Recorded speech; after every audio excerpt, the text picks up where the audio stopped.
ইতিহাসের সূচনা কোনো শহর, কোনো রাজপ্রাসাদ বা যুদ্ধক্ষেত্র থেকে হয়নি। মানব ইতিহাস শুরু হয়েছে জান্নাত থেকে।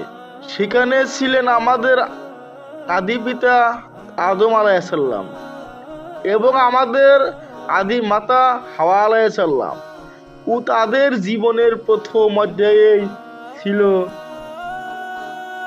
এক অতুলনীয় জান্নাতি জীবন। সেখানে না ছিল দুঃখ, না ছিল কষ্ট, না ছিল দুশ্চিন্তা, ছিল শুধু পরম শান্তি, আল্লাহর দয়া আর নিষ্পাপ সুখ ও সমৃদ্ধ জীবন। আজকের এই গল্পে আমরা ফিরব সেই অনন্য সময়ের দিকে, যেখানে মানুষের প্রথম নিঃশ্বাস, প্রথম অনুভূতি, প্রথম আশা এবং প্রথম ভুলের কাহিনী লুকিয়ে আছে। আল্লাহ তাআলা আসমান জমিন সৃষ্টি করে তার শক্তি ও মহিমা প্রকাশ করলেন, তখন তিনি ঘোষণা করলেন, আমি জমিনে একজন খলিফা সৃষ্টি করব। সূরা বাকারা আয়াত নম্বর 30। ফেরেশতারা বিস্মিত হলেন, প্রশ্ন করলেন, হে আল্লাহ, আপনি কি এমন সৃষ্টি করবেন যে সেখানে ঝগড়া বিবাদ করবে, রক্ত ঝরাবে? আর আমরা তো সর্বদা আপনার তাসবিহ করি, পবিত্রতা ঘোষণা করি। আল্লাহ বললেন, আমি যা জানি তোমরা তা জানো না। এরপর আল্লাহ মাটি থেকে আদম আলাইহিসসালামকে সৃষ্টি করলেন। এক হাদিসে আছে, আল্লাহ তাকে পৃথিবীর বিভিন্ন অংশের মাটি দিয়ে গড়েন। এজন্য মানুষের স্বভাবও ভিন্ন ভিন্ন, কেউ শান্ত, কেউ উত্তেজিত, কেউ কোমল, কেউ কঠোর। আল্লাহ তার রূহ আদম আলাইহিসসালামের দেহে ফুঁকে দিলেন। রূহ ঢুকার সঙ্গে সঙ্গে আদম আলাইহিসসালামের চোখ খুলে গেল। তিনি প্রথম যা দেখলেন তা হলো জান্নাতের নূর এবং ফেরেশতাদের মহান শোভা। তিনি ধীরে ধীরে দাঁড়ালেন। ফেরেশতারা বিস্মিত হয়ে তাকিয়ে থাকলেন। প্রথম মানুষ, প্রথম প্রতিনিধি, আল্লাহর সৃষ্টি কতই না মহিমান্বিত। আদম আলাইহিসসালামকে সৃষ্টি করে আল্লাহ তাকে জান্নাতে প্রবেশ করালেন। জান্নাতের সৌন্দর্য মানুষের ভাষায় বর্ণনা করা অসম্ভব। আদম আলাইহিসসালাম হাঁটতে লাগলেন, যেখানে তাকান শুধুই সৌন্দর্যই সৌন্দর্য।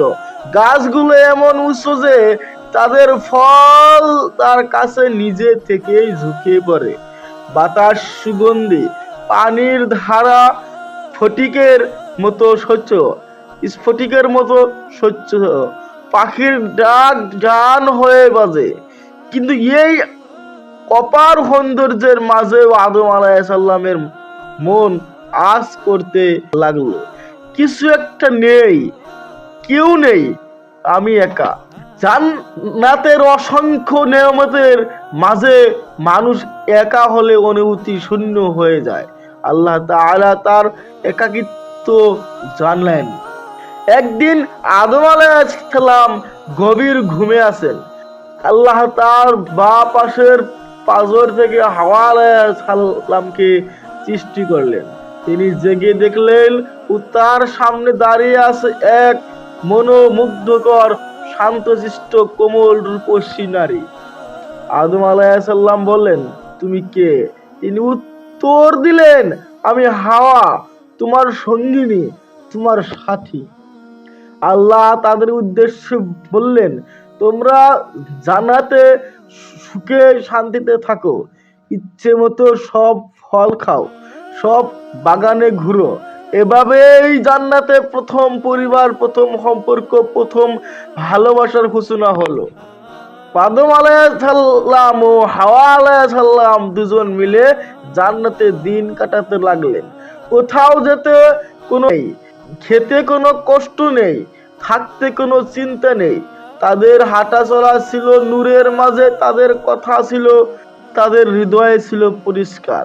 প্রতিদিন তারা নতুন নতুন ফল খেতেন, নতুন নতুন বাগানে ঘুরতেন। ফেরেশতারা আসতো, সালাম দিত।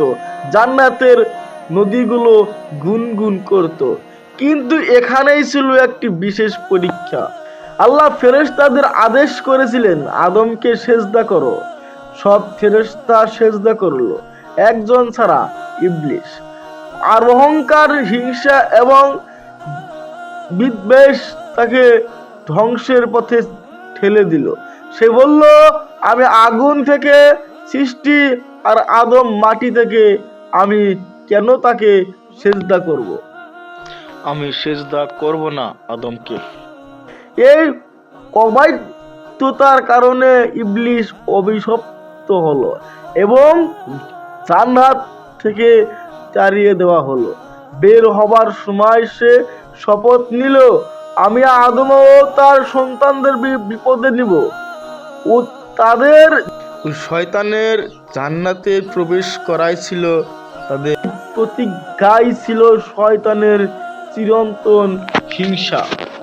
আল্লাহ আদম আলাইহিসসালাম ও হাওয়া আলাইহিসসালামকে একটি সরল নির্দেশ দিলেন, তোমরা জান্নাতে সব কিছু খাবে, সব উপভোগ করবে, কিন্তু এই একটি বিশেষ গাছে যেও না, কাছে থেকো না, খেও না। গাছটির বিশেষত্ব কি ছিল আল্লাহ তাআলা ও জানাননি, ইসলামে স্পষ্টভাবে জানানো হয়নি, কারণ বিষয়টি মূল নয়। মূল বিষয় হলো আল্লাহর আদেশ মানা।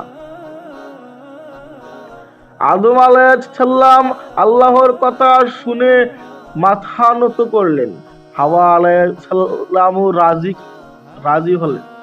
ইবলিস জান্নাতে প্রবেশ করতে পারত না, কিন্তু কোনোভাবে সে কাছে এসে ফিসফিস করে বলল, আদম, তুমি কি জানো আল্লাহ কেন তোমাদের ওই গাছ থেকে বারণ করেছেন?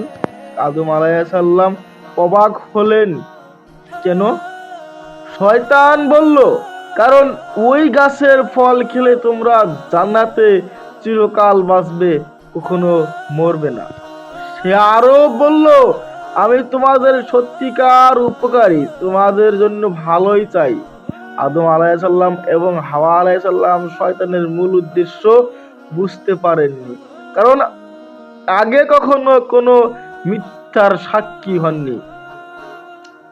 ধীরে ধীরে শয়তান উভয়কে কাছে আসতে ও প্ররোচিত করতে লাগলো। সে মিথ্যা কসম খেয়েছিল, আল্লাহর নামে বলছি, তোমাদের উপকারই চাই।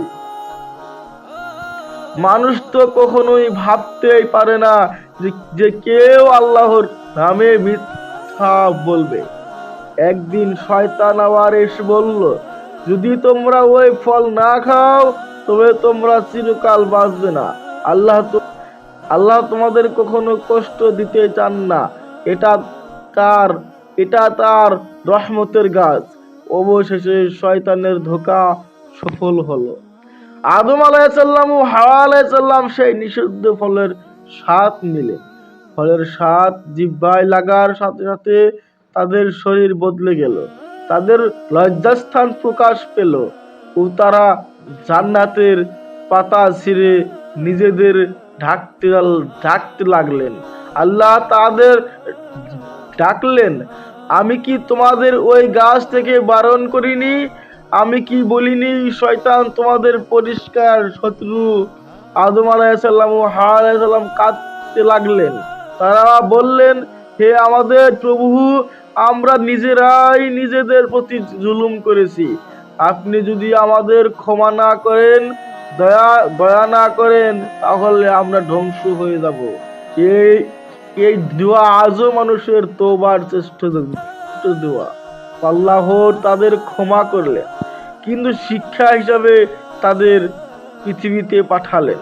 তোমরা পৃথিবীতে বাস করবে, পরীক্ষায় থাকবে, তোমাদের সন্তানরাও পৃথিবীর পূর্ণ করবে, আর তারপর আবার আমার কাছে ফিরে আসবে। এভাবেই জান্নাতের অধ্যায় শেষ হলো এবং পৃথিবীতে মানব জীবনের প্রথম অধ্যায় শুরু হলো। জান্নাতের পর পৃথিবী ছিল কঠিন। আদম আলাইহিসসালামকে খাদ্য অর্জন করতে হলো, পরিশ্রম করতে হলো। হাওয়া আলাইহিসসালামকেও সঙ্গে দিতে হলো। সেখানে ছিল শীত, গরম, ক্ষুধা, তৃষ্ণা। তারা সন্তান পেলেন হাবিল, কাবিল এবং আরো অনেক সন্তান। তাদের বংশে ছড়িয়ে গেল মানব জাতি।